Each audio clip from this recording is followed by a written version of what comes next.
روحانی دستک۔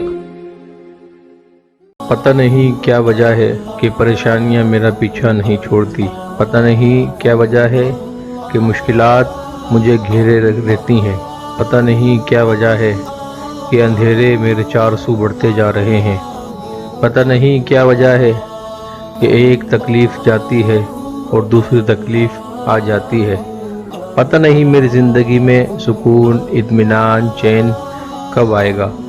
یہ وہ جملے ہیں جو اکثر و بیشتر ہم اپنے ارد گرد بسنے والے لوگوں کی زبان سے سنتے رہتے ہیں، تو پھر انسان کے ذہن میں یہ بات لازماً آتی ہے کہ کوئی ایسا طریقہ ہو، کوئی ایسا عمل ہو، کوئی ایسی چیز ہو جس کو اختیار کرنے کے بعد انسان ان جملوں سے اور وہ وجوہات جن کی وجہ سے انسان یہ جملے ادا کرتا ہے محفوظ و مامون ہو جائے۔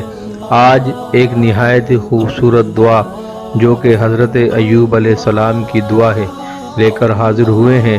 جب آپ پر آزمائش آئی تو آپ نے اس دعا کو پڑھا، اس دعا کو فرمایا تو اللہ تبارک و تعالی نے آپ کی آزمائش کو ختم فرما دیا۔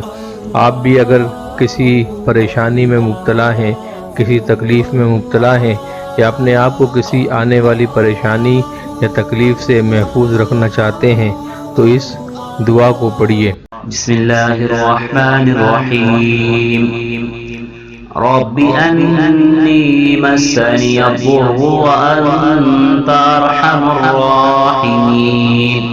ترجمہ: اے میرے پروردگار، مجھ کو تکلیف ہو گئی ہے اور تو سب سے بڑا مہربان ہے، تو میرے حال پر رحم فرما اور مجھ کو شفا عطا فرما۔